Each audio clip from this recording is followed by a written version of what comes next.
A federal investigation just uncovered something horrifying about America's prison system. Inside Alabama's state prisons, inmates are living in conditions that violate the U.S. Constitution.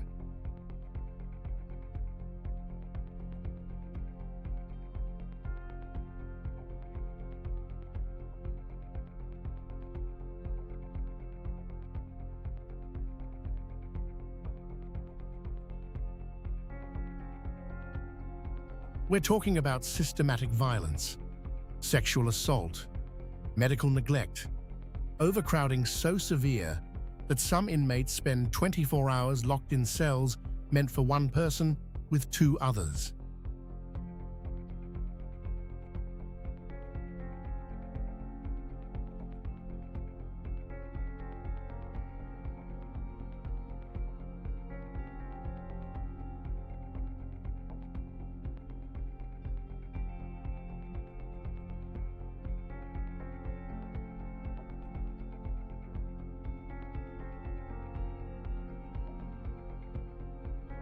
The Department of Justice found that Alabama's prisons are the most violent in the entire nation. But this isn't just an Alabama problem. What we discovered tells us something deeply broken about how America treats incarcerated people and why it matters to all of us. Let's start with the facts. Alabama operates one of the largest prison systems in the United States.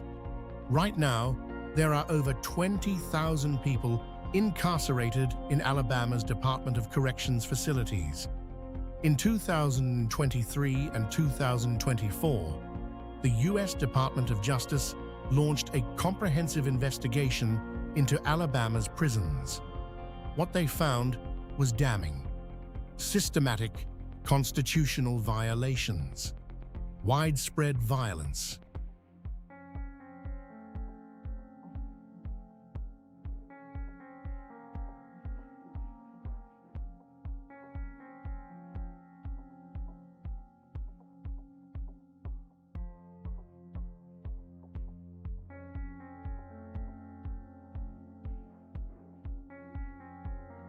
Inadequate healthcare, gang control of facilities.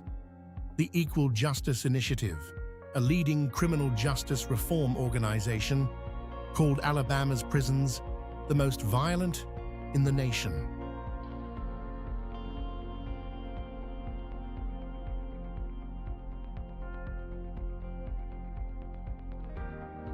They're not exaggerating. Here are the numbers. Alabama's incarceration rate is 580 inmates per 100,000 residents. That's significantly higher than the national average of 380 per 100,000. The state has fewer corrections officers per inmate than nearly any other state, which means there simply aren't enough staff to maintain order or ensure safety. The violence is staggering. Homicides in Alabama prisons have been documented at rates far exceeding other states. Sexual assaults, both inmate on inmate and staff on inmate, are rampant. Gang activity controls entire sections of some facilities. Inmates are openly carrying weapons made from everyday items. St. Clair Correctional Facility is one of the most notorious. Built in the 1980s to hold 100 to 800 inmates, it now houses over 20,000. That's 44% over capacity. Inmates there have described conditions as hell. Holman Correctional Facility, Fountain Correctional Facility, Draper Correctional Facility. These aren't just overcrowded, they're dangerous. The 8th Amendment to the U.S. Constitution prohibits cruel and unusual punishment. Federal investigators found that Alabama's prison conditions violate this protection systematically.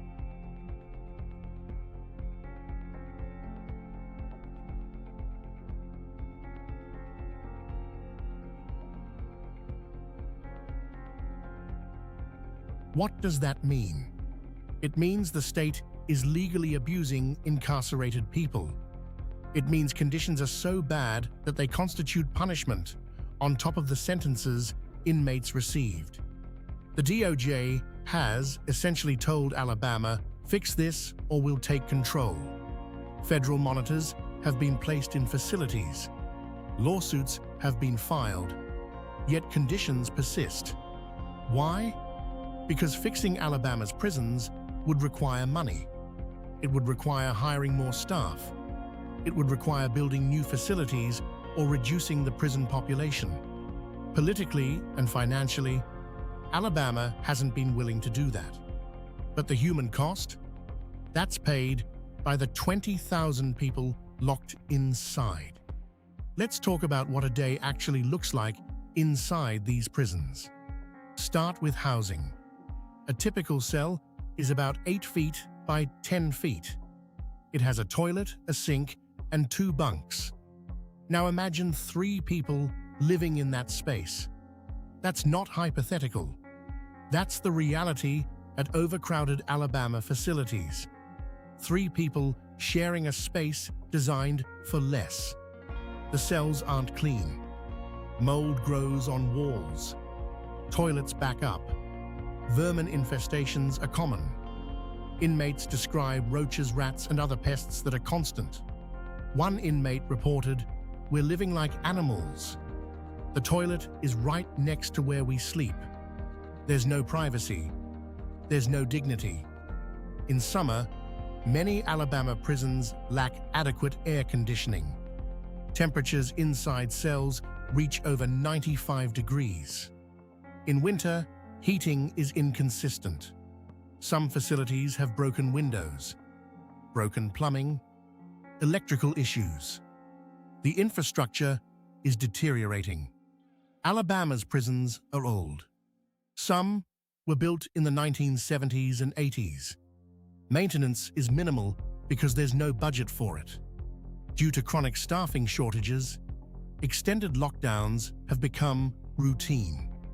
An extended lockdown means inmates are locked in their cells 24 hours a day. No yard time, no recreation, no movement. In Illinois, lockdowns increased from 635 in 2019 to 1,814 in 2024. While Alabama data is more limited, corrections officers report similar escalation. During lockdowns, inmates can't shower. They can't use the yard. Sanitation becomes a crisis. Mental health deteriorates. One inmate wrote, "Lockdowns last week sometimes. You lose track of time. You start going crazy." And violence in Alabama prisons isn't occasional. It's systematic. It's daily. Gang activity controls large sections of facilities. Inmates are organized into groups for protection. If you're not in a gang, you're vulnerable. If you are in a gang, you're expected to participate in violence. Stabbings happen regularly. They're made from anything available: sharpened plastic, metal from beds, glass from broken items. Sometimes inmates are seriously injured. Sometimes they die. Sexual assault is prevalent. The DOJ investigation found systematic sexual violence, particularly in isolation units where vulnerable inmates are housed. This violence creates a constant state of fear. Inmates describe waking up, wondering if today is the day something happens to them, wondering if a cellmate might attack them in the night. The psychological toll is severe. Depression is endemic. Anxiety disorders are widespread. Suicidal ideation is common. Many inmates develop what's called prisonization. They become hardened, suspicious, hypervigilant. Their personality changes. The person they were before prison gets buried under layers of survival mechanism. Healthcare in Alabama prisons is inadequate. The DOJ investigation found systemic failures in medical care. Inmates with serious health conditions aren't receiving treatment. Diabetes goes unmanaged. Heart disease goes untreated. Infections aren't addressed until they become life-threatening. Mental health services are virtually non-existent. Inmates with severe mental illness are often placed in solitary confinement, which makes their condition worse, not better. One family member reported, "My brother has schizophrenia. Instead of medication and therapy, they put him in solitary. He's gotten much worse. We're terrified he'll die in there." Dental care is absent. Some inmates have lost multiple teeth because there's no access to dental work. Now let's talk about something fundamental: food. Feeding 20,000 inmates is expensive. It's also lucrative for contractors. In many state systems, food service is handled by private companies like Aramark. These companies have an incentive to cut costs, and that comes at the expense of inmate nutrition.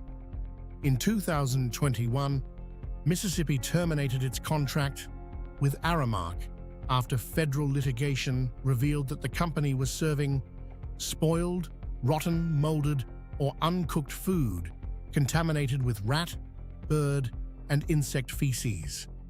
Department of Justice inspections at federal prisons have discovered similar problems: mold in food storage, broken freezers causing spoilage, insect infestations in kitchens. Alabama inmates describe meals that are barely edible, rotten vegetables, meat that's questionable, portions that are insufficient. "I've seen things in the food I can't identify. We don't know what we're eating."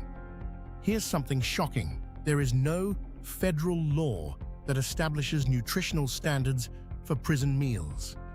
That means there's no requirement that prison food meets basic nutritional guidelines. No requirement for minimum calories.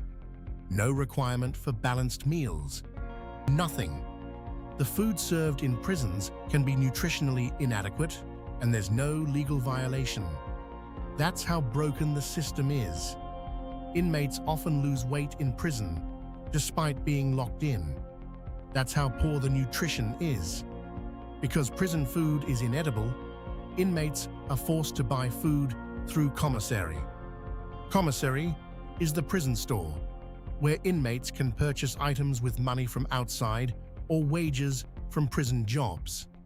Prison jobs pay between 4 cents and 63 cents per hour, depending on the job.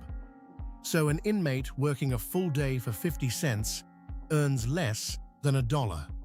Meanwhile, commissary prices are marked up 200 to 300% compared to outside stores. A candy bar costs 3 to 4 times what it costs at Walmart.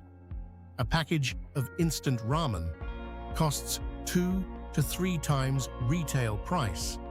So inmates and their families face a choice: send money for food because the prison won't provide adequate meals, or watch their loved one go hungry. For poor families, this is devastating. Families are essentially paying a tax to the prison system to keep their relatives fed. Malnutrition contributes to health problems. It worsens mental health. It weakens immune systems.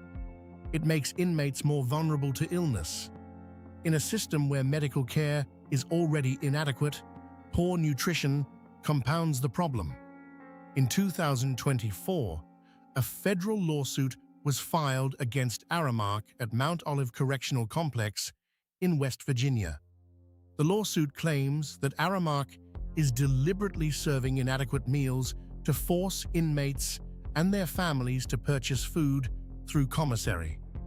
The lawsuit alleges Aramark exploits incarcerated people by denying them adequate meals, knowing they will then purchase food items from the same company at inflated prices.